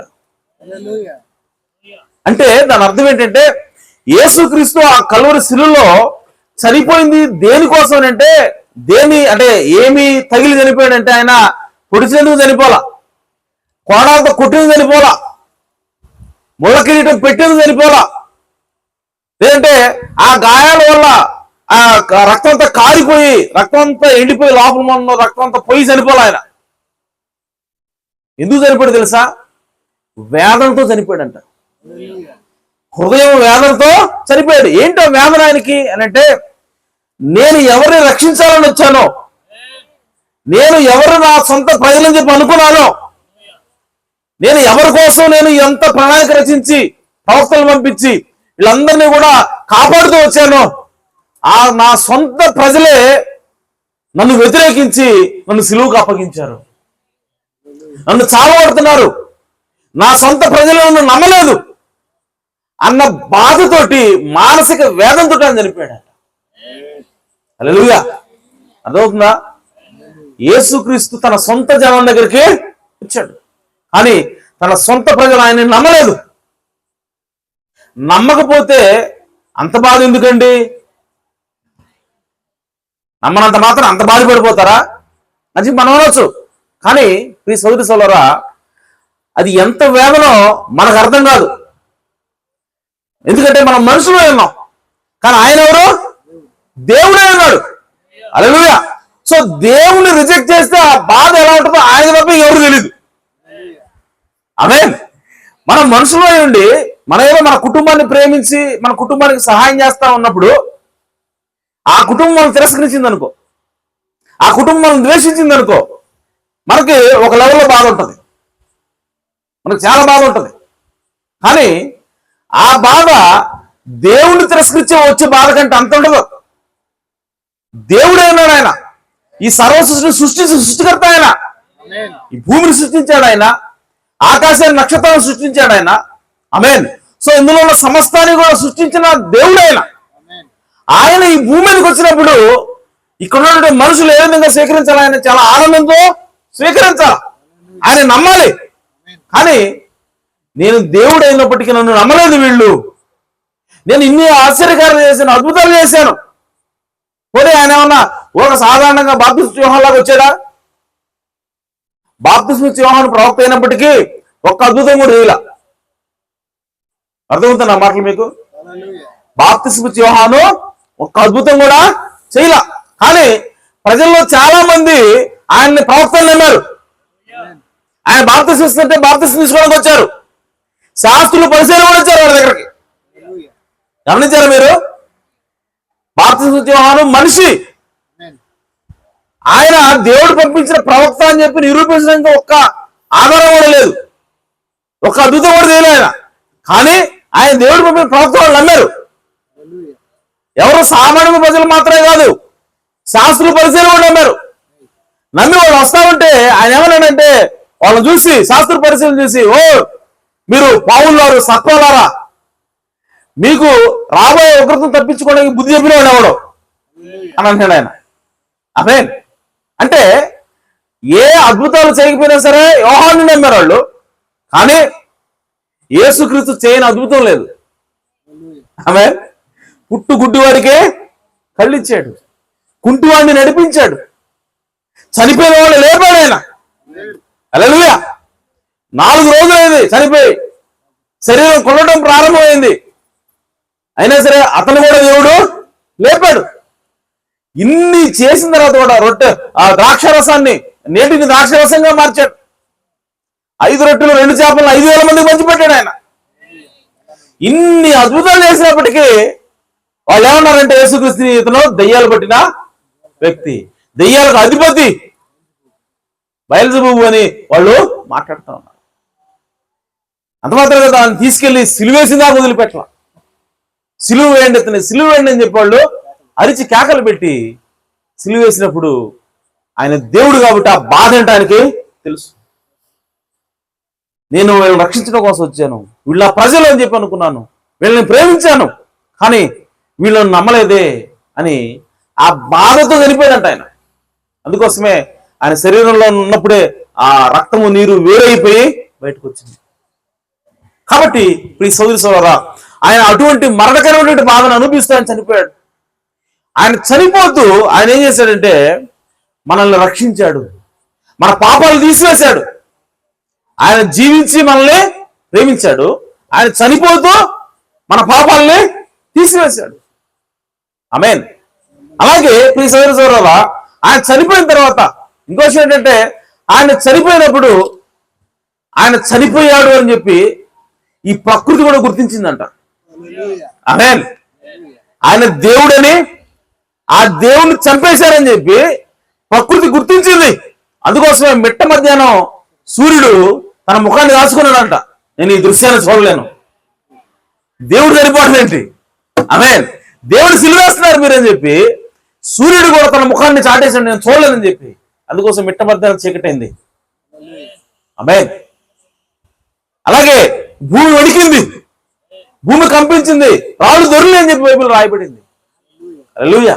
ఎందుకనంటే ప్రకృతి సిగ్నల్ ఇస్తా ఉంది, ఒరే మీరు చంపుతుంది ఎవరిని? జీవాధిపతిని, దేవుడిని చంపుతున్నారు మీరు. హల్లెలూయా. సో ప్రకృతి గుర్తించిందండి ఆయన దేవుడని, అక్కడ నుండి మనుషులు గుర్తించలేకపోయారు. ఆమేన్. సో ఆ విధంగా ఆయన చనిపోతూ ఆయన ఏం చేశాడంటే మన పాపాలను తీసివేశాడు ఆయన. హల్లెలూయా. తీసివేసి ఆ తర్వాత ఆయన పాతి పెట్టబడ్డాడు. ఆయన సమాధిలో పాతి పెట్టబడినప్పుడు ప్రియ సహోదరి సోదరా, ఆయన ఏం చేస్తున్నాడంటే మీ పాపాన్ని నా పాపాన్ని సమాధిలో పాతి పెడుతున్నాడు ఆయన. ఆమేన్.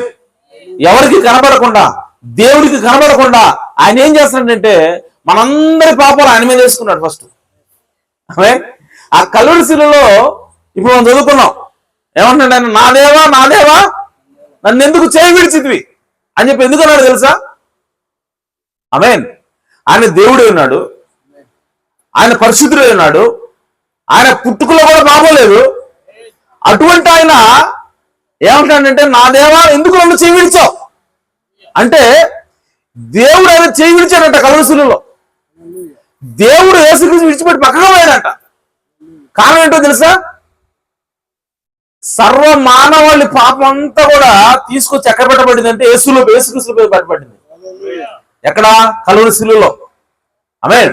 సో ఇప్పుడు యేసుక్రీస్తు ఏమయ్యాడంటే పాపి అయ్యాడు. యేసుక్రీస్తు ఇప్పుడు పాపిగా మారాడు. అందుకోసమే దేవుడు ఏం చేశాడంటే ఆయన్ని విడిచిపెట్టాడు.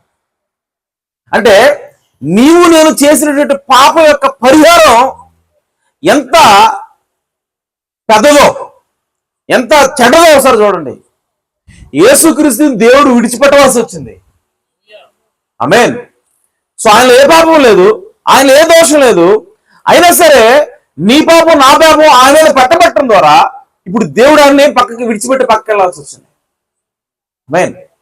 అలాగే ప్రియ సోదరి సోదరులారా, ఎవరైతే పాపం చేస్తారో వాళ్ళని దేవుడు విడిచిపెట్టి పక్కకి వెళ్తాడు. అవ్వాదాములు ఏదైనా తోటలో పాపం చేసినప్పుడు పాపం చేయకముందు వరకు దేవుడు ఆయనతో వాళ్ళతో తోడుగా ఉన్నాడు. ప్రతిరోజు సాయంకాలం వచ్చి చల్లబట్ట వాళ్ళతో మాట్లాడుతూ ఉండేవాడు. కానీ ఎప్పుడైతే అవ్వాదాం పాపం చేశారో దేవుడు వాళ్ళ దగ్గర రాలేకపోయాడు. ఆమేన్. దేవుడు తిరుగుతున్నాడు, ఎక్కడ ఆదాము అని చెప్పి అడుగుతున్నాడు. అయ్యా ఇదిగో నేను తోట చెట్టు మధ్యలో ఆకులు కట్టుకునే మధ్యలో దాక్కుని ఉన్నాను, నేను దిగంబరిగా ఉన్నాను అని చెప్పినప్పుడు, నీకు దిగంబరి అని ఎవరు చెప్పాడు నీకు? నేను తినదల పని తిన్నావా ఏంటి అని అడిగాడు ఆయన. అవునయ్యా ఇదిగో నువ్వు నాకు ఇచ్చిన ఈ స్త్రీ నాకు తీసుకొచ్చి ఇచ్చిందని చెప్పాడు. చెప్పినప్పుడు ఆయన ఏం చేశాడు తెలుసా? నువ్వు చేసినటువంటి పాపానికి ప్రాయశ్చిత్తం ఏంటి? మరణం. నువ్వు చనిపోవాలి. సో ఇప్పుడు నీకు బదులుగా నేను ఇంకొక ప్రాణాన్ని తీసుకోవాలి. ఆమేన్. అది దేవుని యొక్క కట్టడైంది, అది దేవుని యొక్క విధానమైంది. మనం చేసిన మన పాపానికి మనం చనిపోవాలి. కానీ ఆయన అవ్వాదం చేసే పాపానికి ఆయన ఏం చేశాడంటే ఒక గొర్రె పిల్లని తీసుకొని వధించాడు. ఏడ వధించాడండి? ఆదికాండం లేదే అది మీరు అనొచ్చు. ఆమేన్. దేవుని వాక్యం రాయబడింది, దేవుడు వారికి చర్మపు చొక్కాయలు తొడిగించాడు. ఆమేన్. బైబిల్ ఎప్పుడు కూడా కొన్నిసార్లు లైన్లు చదివితే అర్థం అవ్వదు, లైన్ల మధ్యలో ఉంటుంది. పైలైన్కి కిందలకి మధ్యలో చదవాలి. Hallelujah. Reading between the lines. So ఇప్పుడు దేవుడు ఏం చేశాడు? అవ్వాదాములకి చర్మపు చొక్కాయలు తొడిగించాడు. చర్మపు చొక్కాలు వెళ్తే చర్మంలో ఎక్కడి నుంచి వస్తుంది? ఒక జంతువుని చంపితేనే కదా వచ్చేది. ఆమేన్. సో అవ్వాదాముల్ని దేవుడు తనతో మరలా సమాధానపరచుకోవడం కోసము, వాళ్ళ పాపాన్ని తీసివేయడం కోసము దేవుడు తాత్కాలికంగా, అంటే యేసుక్రీస్తు వచ్చేంత వరకు కూడా దేవుడు ఒక ఏమంటే సబ్స్టిట్యూట్ ఇచ్చాడు. దేవుడు అంతకాలం ఒక విధానాన్ని ఇచ్చాడు. ఏంటంటే గొర్రె పిల్లని వధించాలి. ఆమేన్. సో అవ్వాదాముల కోసం దేవుడు గొర్రె పిల్లని వధించాడు. ఆ చర్మంతో వాళ్ళకి చొక్కాలకు తొడిగించే వాళ్ళని ఐదవ తోట నుంచి బయటికి పంపించాడు. ఆమేన్. సో కాబట్టి ప్రియ సహోదర సహోదరులారా, పాపం ఎప్పుడు ఏం చేస్తుందంటే దేవుణ్ణి మన నుంచి దూరం చేస్తుంది. ఆమేన్. అలాగే యేసుక్రీస్తు ఆ కలువరి శిలువలో పాపిగా మారాడు కాబట్టి మన పాపాలను ఆయన మీద పెట్టబట్టడం వల్ల ఇప్పుడు దేవుడే యేసుక్రీస్తుని విడిచి పక్కకు రావాల్సి వచ్చింది. ఆమేన్. సో ఆ విధంగా ఆయన బయటకు వచ్చిన తర్వాత ఆయన చనిపోతా ఉన్నాడు. చనిపోతూ మన పాపాలను ఆయన తీసుకెళ్ళాడు. అయితే ఇంకో చోట రాయబడింది, బైబిల్లో ఉంటుంది, ఒక మాదిరి ఉంటుంది. ఏంటంటే 2 మేకలు తీసుకోవాలి. పాత నిబంధనలో ఉంటుంది ఆ విధానం. 2 మేకలు తీసుకోవాలి. ఒక మేక వధించబడాలి. వధించబడిన తర్వాత ఆ మేక రక్తం అనేది ఇంకొక మేక మీద ప్రోక్షించబడి ఆ రెండో మేకని వదిలిపెట్టాలి. అడవిలో వదిలిపెట్టే ఎటు వెళ్ళిపోద్ది, కనపడదు ఇక. ఓకే, ఇది దేవుడు చెప్పినట్టు విధానం. పాప పరిహారార్థం కోసం దేవుడు చెప్పినట్టు విధానం. అయితే ఇక్కడ 2 మేకలు ఉన్నాయి కదా, ఈ 2 మేకలు దేన్ని సూచిస్తున్నట్టే? యేసుక్రీస్తు సూచిస్తున్నాయి. హల్లెలూయా. అదేంటి, యేసు గొర్రెపిల్ల కదా, మేక అంటావేంటి? మేక అంటే అవిశ్వాసికి సాదృశ్యం కదా, మేక అంటే పాపికి సాదృశ్యం కదా. మరి గొర్రెపిల్ల మేకను తీసుకుని యేసు అంటావేంటి మీరు అనొచ్చు. ప్రియ సహోదరి సహోదరులారా, ఆయన యేసుక్రీస్తు నిజంగా దేవుని గొర్రెపిల్ల అన్నాడు. కానీ ఆ కలువరి శిలువలో ఎప్పుడైతే మన పాపాలన్నీ తీసుకొచ్చి పెట్టబడిందో ఇప్పుడు ఆయన మేక అయిపోయాడు. హల్లెలూయా. మేక అయిపోయిన తర్వాత ఇప్పుడు ఆ మేకనే వధించాడు దేవుడు, చంపేసి ఇప్పుడు ఆ మేక రక్తం తీసుకొచ్చి ఇంకొక మేక మీద పెట్టి ఇంకొక మేకను ఏం చేయాలి? వదిలేసేయాలి. సో ఇప్పుడు ఆ పాపాలు ఆ మేక ఏం చేస్తుంటే మోసుకొని ఇప్పుడు అది అడవిలోకి వెళ్ళిపోద్ది, కనపడదు, అది ఎవరికి కూడా గుర్తుండదు ఇక. సో ఆ రెండో మేక ఏంటి అంటే అది పాపాలని మర్చిపోలేదా చేస్తుంది, పాపాలను దూరంగా మోసుకెళ్ళిపోద్ది. ఆమేన్. అలాగే యేసు ప్రభువు మీద పెట్టబడినటువంటి ఆ పాపాలు యేసుక్రీస్తుని దేవుడు వధించిన తర్వాత మన పాపాలన్నింటినీ కూడా దీని చూడలే యేసు ఏం చేసినట్టు దూరంగా విసిరేసాడు. మరుపడే సముద్రంలో విసిరేసాడు ఆయన. అందుకోసమే అన్నిటి కూడా జ్ఞాపకం చేసుకుని అంటున్నాడు ఆయన. ఆమేన్. సో కాబట్టి ప్రియ సహోదరి సహోదరులారా, యేసుక్రీస్తు చనిపోతూ మన పాపాలను తీసివేశాడు.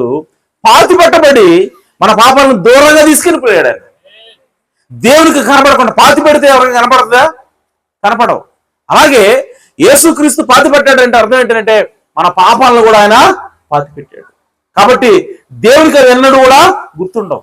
సో మరుపడే సముద్రంలో యేసుక్రీస్తు ఆయనని పాతి పెట్టాడు. కాబట్టి మన పాపాలు క్షమించడం మాత్రమే కాదు, ఆయన మన పాపాలను మేము ఇంకెన్నడూ కూడా గుర్తు చేసుకున్నాను. ఆయన ఇంకో విషయం చెప్పనా, మనుషులైనట్టు మనం క్షమిస్తాం కానీ మర్చిపోం. అవునా కాదా? మన పట్ల ఎవరైనా తప్పు చేస్తే క్షమిస్తాం, కానీ అది ఎప్పటికీ గుర్తుంటుంది. ఎవరైనా అడిగాడు అనుకో, పలానా రోజు అంటే వాడు అట్లా చేశాడని చెబుతాం, అది గుర్తుంటుంది. కానీ మన లోపల బాధ కానీ లేదంటే ద్వేషం కానీ పక్కనే ఉండదు, ఎందుకు మనం క్షమించేసాం కాబట్టి. కానీ అది గుర్తుంటుంది కదా. కానీ ఈ సోదరి సోదరులు, దేవుడికి ఒక స్పెషాలిటీ ఏంటో తెలుసా? క్షమించడం మాత్రమే కాదు, ఆయన మర్చిపోకూడదు కూడా ఉంటారు. హల్లెలూయా. మరుపడే సముద్రంలో నేను వాడిని పడేస్తాను, ఇక ఎన్నటికీ నేను జ్ఞాపకం చేసుకుని అంటున్నాడు ఆయన. హల్లెలూయా. కాబట్టి అంత గొప్పగా దేవుడు మనల్ని ప్రేమిస్తా ఉన్నాడు. మన పాపాలను క్షమించడం మాత్రం కదా, ఇంక నేను అన్నట్టు కూడా వాటిని జ్ఞాపకం చేసుకున్నాను. కాబట్టి ఆయన ఆ మరుపడే సముద్రంలో వాటిని పాతి పెడతా ఉన్నాడు. ఆ కలువరి శిలువలో ఆయన మరణించి ఆయన సమాధిలో పాతి పెట్టబడినప్పుడు ఆయన ఎక్కడికి తీసుకెళ్ళేటువంటి పాతాళాన్ని తీసుకెళ్ళాడు. హల్లెలూయా. స్వంత దూరం తీసుకెళ్ళి వాటిని తీసేసి ఎవరి ద్వారా అయితే పాప వచ్చిన వాడి మీద తీసుకెళ్తున్నాడు ఆయన. ఎక్కడున్నాడు? సాతాను పాతాళంలో ఉన్నాడు. ఆమేన్. సో అక్కడ వరకు ఆయన తీసుకెళ్ళాడు. ఆ తర్వాత ఆయన తిరిగి లేచాడు 3వ దినాన. ఆమేన్.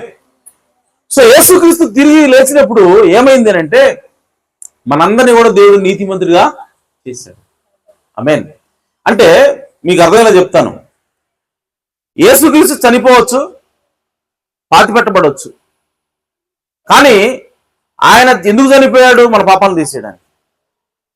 మన పాపాలని మరుపున సముద్రంలో పడేయడం కోసం ఆయన పాతి పెట్టబడ్డాడు. అయితే ఇప్పుడు దేవుడు క్షమించాడా లేదా అని ఎలా తెలుస్తుంది మరి? ఆమేన్. దేవుడు ఆయన బలైపోయాడు, కానీ దేవుడు ఆ బలిని అంగీకరించాడా లేదా ఎలా తెలుస్తుంది అని అంటే, ప్రియ సోదరి సోదరా, ఆయన తిరిగి లేవవలసి ఉన్నది. ఆమేన్. సో ఎప్పుడైతే యేసుక్రీస్తు తిరిగి లేచాడో మూడో దినాన, దాని అర్థం ఏంటంటే ఆ యేసుక్రీస్తు చనిపోయినటువంటి బలిని, ఆ త్యాగాన్ని ఇప్పుడు దేవుడు అంగీకరించాడు. ఇదిగో సర్వ మానవాళి కోసం నువ్వు చనిపోయావు కదా, నేను నిన్ను తిరిగి లేపడం ద్వారా నేను అంగీకరిస్తున్నాను నిన్ను. కాబట్టి నువ్వు ఏ పాపాల కోసం చనిపోయి ఆ పాపాలను నేను తీసేస్తున్నాను అని చెప్పి దేవుడు చెప్పినట్టు. ఆమేన్. ఒకవేళ యేసుక్రీస్తు చనిపోయినా సరే, రక్తం కాచినా సరే, మూడో దినాన తిరిగి లేవలేదా, దాని అర్థం ఏంటంటే దేవుడు ఆ బలిని అంగీకరించలేదు. కాబట్టి మన పాపాలు మన మీద ఉంటాయని అర్థం. ఆమేన్. కాబట్టి మూడో దినాన యేసుక్రీస్తు తిరిగి లేచాడు. కాబట్టి ప్రియ సహోదర సహోదరులారా, అత్యంత గొప్ప దినం ఏంటంటే ఆ పునరుద్ధాన దినమై ఉన్నది. ఆమేన్. సో చనిపోయిన దానికంటే కూడా గొప్పది ఏంటంటే తిరిగి లేవటం అయినది. సో తిరిగి లేచేప్పుడు మనం సంతోషించాలి, తిరిగి లేచేప్పుడు మనం ఆనందించాలి. ఎందుకంటే దేవుడు మన పాపాలన్నింటినీ కూడా తీసివేసాడని ఒక రుజువు మనకి ఇస్తా ఉన్నాడు అక్కడ. హల్లెలూయా. ప్రధాన యాజకుడు సంవత్సరానికి ఒకసారి ఆ అతి పరిశుద్ధ స్థలంలోకి వెళ్తాడు. వెళ్ళినప్పుడు తన పాపాల కోసం, ఇశ్రాయేలీయుల అందరి పాపాల కోసం ఒక గొర్రెపిల్లను వధించి ఆ రక్తాన్ని చేతిలో పట్టుకుని భయంతో వణుకుతూ అక్కడికి వెళ్తాడు. ఆయన అతి పరిశుద్ధ స్థలంలోకి వెళ్తాడు.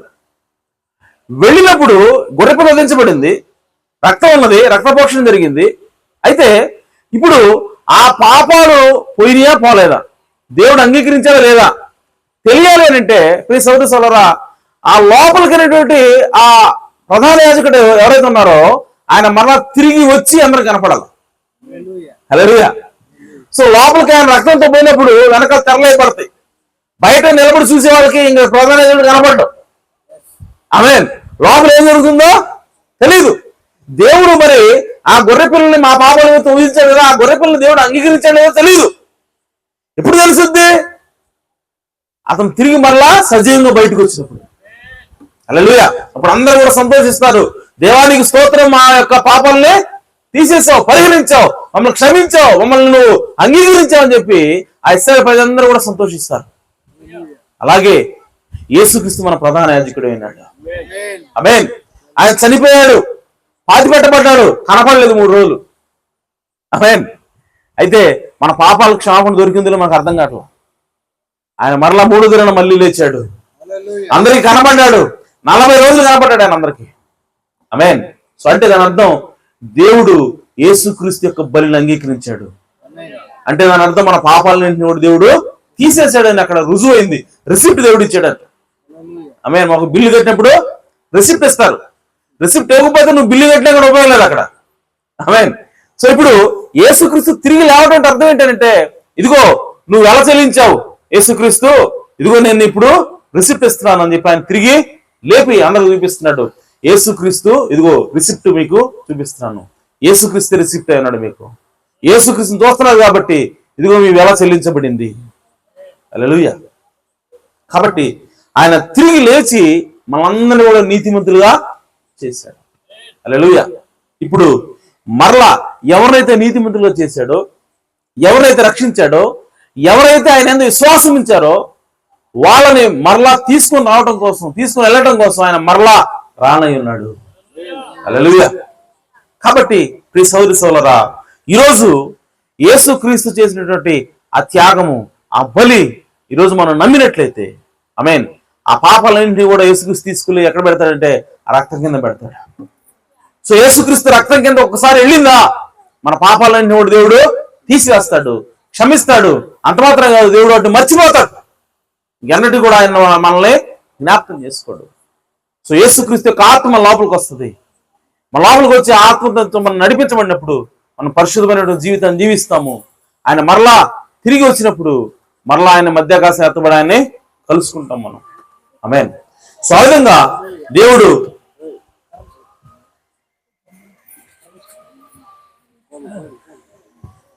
దానికి దారి ఉండమా, దాని దారి ఎటు ఉంది మూసేసారు.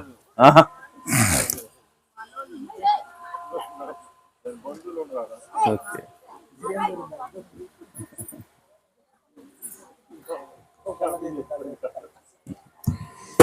కాబట్టి ప్రియ సహోదరి సహోదరులారా, యేసుక్రీస్తు మన కోసం చేసినటువంటి త్యాగాన్ని మనం గుర్తిద్దాం. సో ఆయన ఎంత కష్టపడ్డాడు, ఆయన ఎంత బాధను అనుభవించాడో ఒకసారి మనం జ్ఞాపకం చేసుకుందాం. ఎవరైనా సరే దేవుణ్ణి ఇంకా సొంత రక్షకుడుగా అంగీకరించకపోతే, ఎవరైనా సరే ఇంకా యేసుక్రీస్తులోకి రాకపోతే, యేసుక్రీస్తు రక్తాన్ని అంగీకరించకపోతే, ప్రియ సహోదరి సహోదరులారా, ఈ సాయంకాలం దేవుడు మీతో మాట్లాడుతున్నాడు. ఆమేన్. ఇదిగో యేసుక్రీస్తు చేసినట్టు నీ ఎంత కష్టపడ్డాను, ఎంత ప్రేమించానో అని చెప్పి ఆయన ప్రేమని ఈ రోజు మీకు వ్యక్తపరుస్తా ఉన్నాడు దేవుడు. ఆమేన్.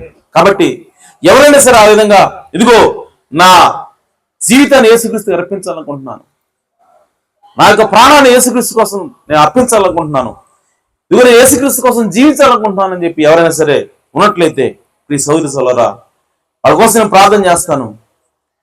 తల వంచండి. ఎవరు కూడా అటు ఇటు చూడొద్దు. కళ్ళు మూసుకుంటే తలలు వంచండి. అందరూ కూడా తలలు వంచాలి. యేసుక్రీస్తు జీవిస్తూ మనల్ని ప్రేమించాడు. యేసుక్రీస్తు చనిపోతూ మనల్ని రక్షించాడు. యేసుక్రీస్తు పాతిపెట్టబడి మన పాపాలన్నింటినీ కూడా కనబడకుండా దూరంగా తీసుకువెళ్ళి మరుపునే సముద్రంలో పడవేశాడు.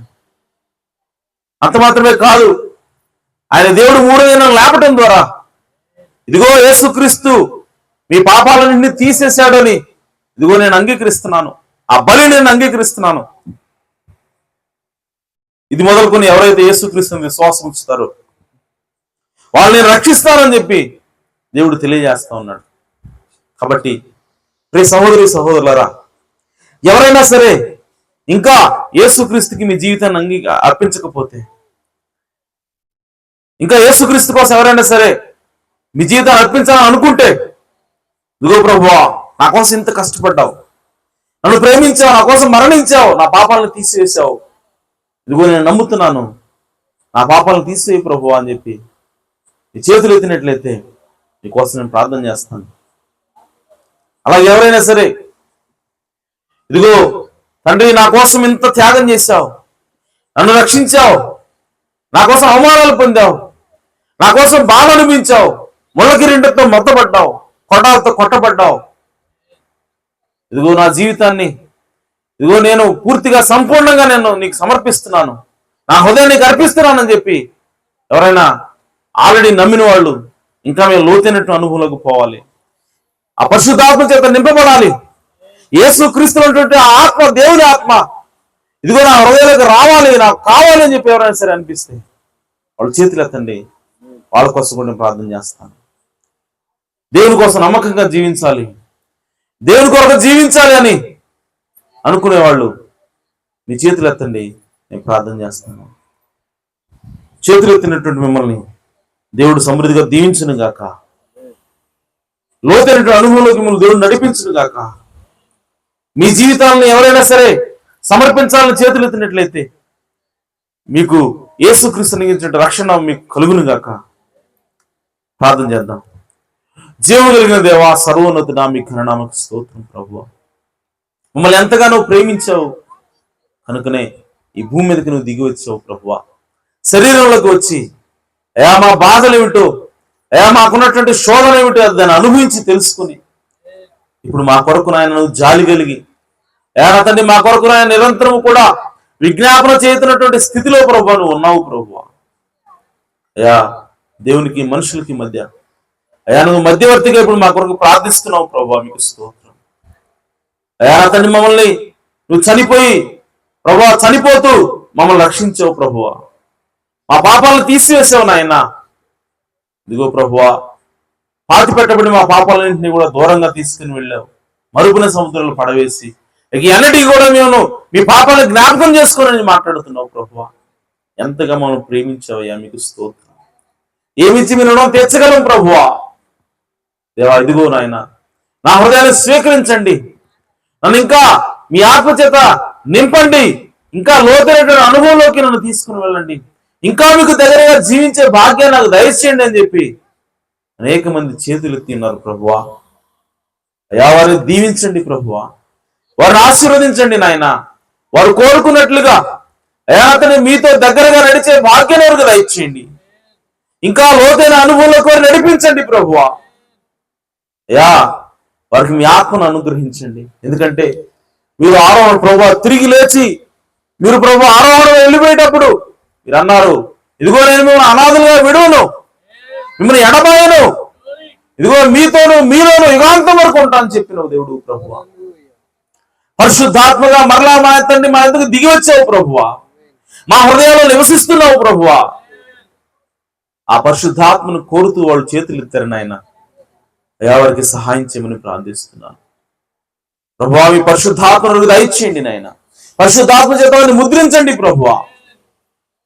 అయ్యా నా తండ్రి, ఎవరైనా సరే ఇదిగో మాకు ఆ రక్షణ మాకు కావాలి, యేసుక్రీస్తు నా కొరకు చనిపోయాడనేటువంటి వాస్తవాన్ని ఇప్పుడు గ్రహించాను, నా జీవితాన్ని నేను యేసుక్రీస్తుకి ఇవ్వాలనుకుంటున్నాను అని ఎవరైనా చేతులు ఎత్తి ఉన్నట్లయితే ప్రభువా వారికి రక్షణ భాగ్యం దయచేయమని ప్రార్థిస్తున్నాను ప్రభువా. అయ్యా నా తండ్రి, వారి పాపాలను తీసివేసి ప్రభువా మరుపడే సముద్రంలో పారవేయమని ప్రార్థిస్తున్నాను తండ్రి. మీ కృప తోడుగా ఉంచండి. ఈ సమయంలో ప్రభువా చేరి వచ్చిన ప్రతి ఒక్కరు కూడా మీ చేతులు సమర్పిస్తున్నాను తండ్రి. మీ కృప వారికి తోడుగా ఉంచండి, వారిని ఆశీర్వదించండి ప్రభువా. ఈ కోట ఏర్పాటు చేయడానికి సహకరించినటువంటి వారిని ఈ కృపలో జ్ఞాపకం చేసుకునండి ప్రభువా. వారిని దీవించండి, ఆశీర్వదించమని ఈ ఉన్న వాక్యము మా అందరి హృదయాలు నీరు కట్టండి, నూరంతలుగా ఫలింపును దయచేయమని మా ప్రభువును రక్షకుడునైనా యేసుక్రీస్తు నామములో ప్రార్థించడి వేడుకుంటున్నాను ప్రభు తండ్రి, ఆమేన్. మన ప్రభు యేసుక్రీస్తు వారి కృపా సమాధానంలో సకల పరిశుద్ధులకు కూడిన మనందరకు సదాకాలం తోడేండును గాక, ఆమేన్. కోట ముగించబడింది. అందరికీ ఉన్నారు, అందరికీ టీ తయారు చేశారమ్మా. సో కాబట్టి ఎక్కడో అక్కడే కూర్చునండి, టీ తీసుకురాబడతాయి మీ దగ్గరికి.